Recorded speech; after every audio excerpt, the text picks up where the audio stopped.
Hello everybody, I hope you're doing well. I wanted to share a really deep and vulnerable experience that occurred yesterday. Last night, I was on the phone to a friend of mine in tears after delivering this live stream. And I know it's going to sound to some people really, as we would say in German, banal, really just weird, childish, crazy, but there's an important lesson that came from this, and it can be applied to anything in your life.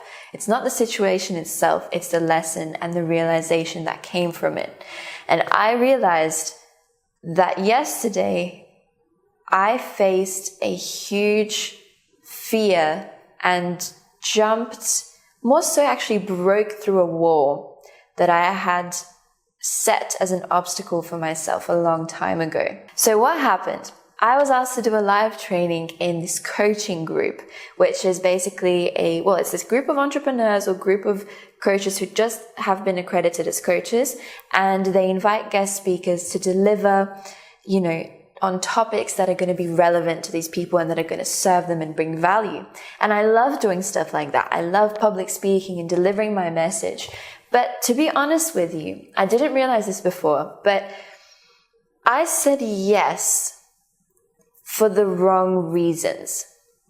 I didn't say yes because I felt like the message I really had to deliver was coming from a place of true love and alignment and the right type of focus for me. But I recognized in hindsight that I felt like I needed to do this because I needed to prove myself as a coach. I needed to prove my abilities.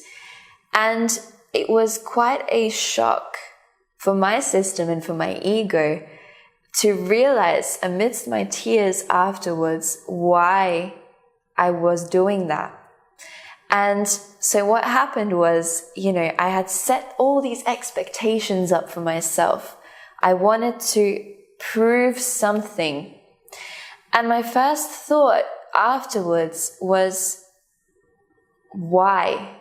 Where does this come from? Lina, you purport to have so much self-love and all of this, and I do. So the first feeling I had was this almost cognitive dissonance between how can I be so confident in myself and love myself, yet still have this part of me that wants acceptance. Why does it want acceptance from these people who I've never met and I don't know why? So what happened was I was focusing on all the wrong things, and it's no wonder that basically everything that could have gone wrong went wrong, because it was a fantastic lesson for me. It was a very humbling and disastrous experience, but I faced my biggest fear, which was the fear of failure. And it is very real. But when you are in that and you come out of it, you recognize that actually what's bigger than the failure is just the fear of it, because it's never as bad as you think it is. And I ended the live stream. I called my friend straight away and I just broke down into tears. And what was coming up for me was all this stuff from my adolescence, from my childhood, and having this need to prove myself to people, because that was very ingrained in me and has been ingrained in me deep down for a very long time. I was always the youngest person in all my schooling life. I started school early. I skipped a grade in year 1. I was the youngest in my class every single year. I started university when I was 16, and I was never taken seriously for my age, because of my age. And so I stopped saying my age, because the first thing, or many people would judge me for that. But behind all of that, right now is the question, why? Why does that even matter? These are the questions I asked myself yesterday. Why are you trying to prove something to people who don't matter? And what are the fears that are coming up? I was afraid of being judged. Okay, so I get judged. What happens then? Why does it matter? Why does this judgment matter to me? And the judgment of all these other people, for example, that watch my YouTube videos and make hater comments. Why don't they matter to me? Why is it that certain opinions matter to me and certain opinions don't?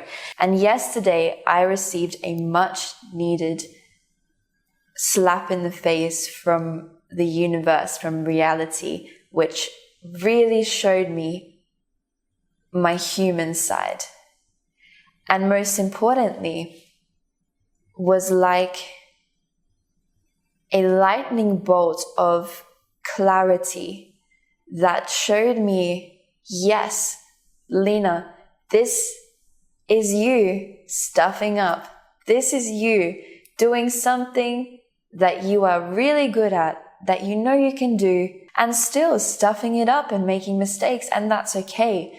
And I broke down into tears because I was there feeling, all this frustration and disappointment in myself. And my friend said to me, I still love you. You're still lovable. You're still wonderful, which made me think even more and made me think about why throughout my life I had been so, and still am, to be honest, so focused on doing things all the time, on working, creating, on being a workaholic, and having also these perfectionistic tendencies that don't have to do with the necessarily with, what it means to be a perfectionist and focus too much on details and never get anything done. No, not in that sense of the word, but in wanting to present myself and always be something, act in a certain way. And I'm done with that. And yesterday was like opening the floodgates to, wow, you know what, Lina? You are worthy of love. You are worthy of love no matter how many mistakes you make. And it doesn't matter. Anything anybody else says doesn't matter. And I recognize that a part of me also, when I reflect back onto my relationships and other things in my life, I couldn't feel and receive all the love that was being given to me. I felt like I had to act in a certain way. I had to take on roles in order to feel worthy of love. But that's not the case. We are always worthy of love as we are. And the most important thing is that we see that within ourselves first and foremost.